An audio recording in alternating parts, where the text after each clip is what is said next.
இந்து புராணங்களின் ஒரு முக்கிய நிகழ்வான பார்க்கடலை கடையும் கதையில் திருநாகேஸ்வரம் கோவிலின் சிறப்புக்கான ஆதாரம் அடங்கியுள்ளது. நிலைத்த வாழ்வு தரும் அமுதை பெறுவதற்காக தேவர்களும் அசுரர்களும் பார்க்கடலை கடைந்தனர். அமுது வெளிப்பட்டபோது அசுரர்கள் அதனை தவறாக பயன்படுத்தி விடுவார்கள் என்று அஞ்சிய விஷ்ணு பெருமான் தனது மோகினி உருவம் எடுத்து அமுதை தேவர்களுக்கு மட்டுமே வழங்கத் தொடங்கினார். விஷ்ணுவின் தந்திரத்தை அசுரனான ராகு உணர்ந்தான்.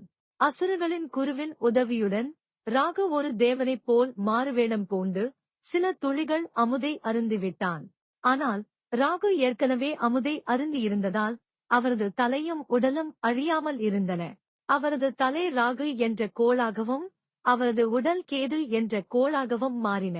தான் செய்த தவறுக்கு வருந்திய ராகு இப்போதைய திருநாகேஸ்வரம் என்று அழைக்கப்படும் இந்த தலத்தில் சிவபெருமானே நாகநாதராக நோக்கி கடுந்தவம் புரிந்தார்.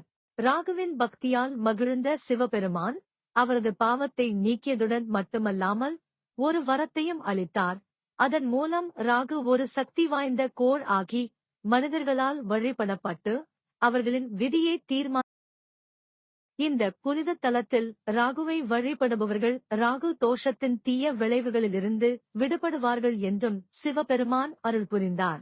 இதனால்தான் திருநாகேஸ்வரத்தில் ஆதிசேஷன் மற்றும் பிற நாகங்கள் வழிபட்டதை குறிக்கும் வகையில் சிவபெருமான் நாகநாதராக நாகங்களின் தலைவர் வழிபடப்படுகிறார். ராகுவின் தாக்கத்தால் பாதிக்கப்பட்டவர்களுக்கு இந்த கோவில் ஒரு புகலிடமாக மாறி தீய விளைவுகளை தணித்து சிறந்த வாழ்க்கைக்கு அருளைப் பெற ஒரு வழியாக திகழ்கிறது. இந்த கோவிலில் மனித முகத்துடன் ராகு காட்சியளிப்பது சிவபெருமானின் அருளால் ராகுவின் இந்த மாற்றுருவம் ஏற்பட்டதை குறிக்கும் தனிச்சிறப்புமிக்க காட்சியாகும். இங்குள்ள மிக அற்புதமான மற்றும் போற்றப்படும் சடங்கு ராகு அபிஷேகம் ஆகும். குறிப்பாக ராகு காலத்தில் செய்யப்படும் போது இது மிகவும் சக்தி வாய்ந்ததாக கருதப்படுகிறது. பக்தர்கள் மனித முகம் கொண்ட ராகு சிலைக்கு பால் ஊற்றுகிறார்கள்.